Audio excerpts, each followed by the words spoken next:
flux, on essaie justement d'avoir un flux avec le moins d'encours possible, et puis de fabriquer uniquement ce qui est nécessaire pour les commandes. Et donc du coup, on fait remonter dans ce chariot-là tout ce qui a été fabriqué mais dont on n'a pas besoin dans le post-aval. Ça nous permet du coup de détecter une anomalie de planification, une anomalie de programmation, une anomalie diverses et variées, ou un opérateur qui s'est trompé de code au moment de la fabrication. Voilà, il peut y avoir différents problèmes qui se produisent. Et ça nous permet du coup de les voir et puis d'essayer de mettre une action dessus. Donc, on avait longtemps des fabrications en double, on fabriquait 3 pièces alors qu'on en avait besoin qu'une seule. Donc du coup, on a pu résoudre ce problème-là.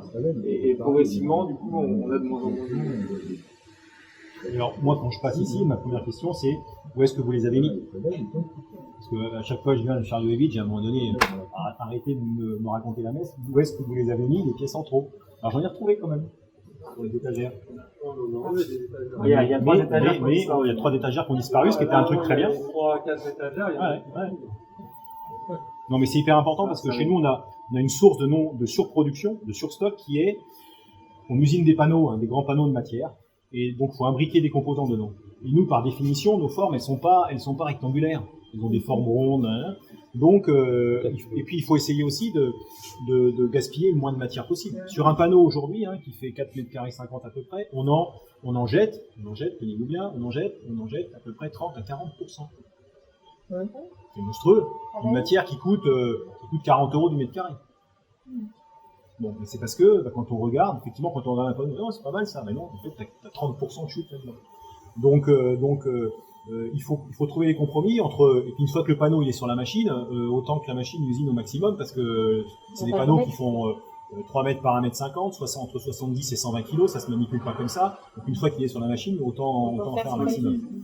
Donc on a eu tout un travail comme ça aussi, là, d'ailleurs de formation des opérateurs qui sont sur les CN, où maintenant, avant la programmation était faite par des techniciens méthodes. Bon. C'est encore le cas pour certaines choses, mais aujourd'hui, tous les opérateurs CN, on en a 8, 9 même, animateurs, ils ont été formés pour faire eux-mêmes leur imbrication. C'est-à-dire que l'opérateur est au pied de la machine, donc il lance un premier panneau en usinage, il faut qu'il ait quand même un peu de surveillance parce qu'il peut se passer des choses, mais pendant ce temps-là, il prépare son imbrication suivante, en fonction du planning qu'il a sous les yeux. C'est une des garanties pour faire en sorte que, parce que lui, il n'a pas envie d'avoir de chute, parce que les chutes, ça l'enquiquine. Donc il est en face, il faut qu'il mette ça dans la benne, après il faut aller vider la benne, donc c'est chiant. Donc il n'a pas envie d'avoir de chute. Et puis il ne va fabriquer que ce qui est sur le planning. Et comme il y a encore des petits malins des fois qui trouvent des trucs pour machin, et ben on a dit maintenant, tout ce qui est fabriqué pas au planning, en plus c'est identifié avec une étiquette, c'est marqué pas au planning, ça doit finir ici. Pour qu'on comprenne pourquoi. Il n'y a pas de volonté de réprimander quelqu'un, c'est pas le sujet. Mais c'est dire on a fabriqué quelque chose que le client n'a pas commandé. Il faut qu'on comprenne pourquoi. Alors des fois c'est des habitudes, ça on a l'habitude de... C'est mieux de les faire par 4 parce que ça tient mieux, enfin il y a des histoires, En fait aujourd'hui il y a quasiment plus rien. Ils les emmènent. Le soir, un sac comme ça. Avec la musique en train de se monter à côté. J'ai vu une voiture hier soir, elle est partie comme ça.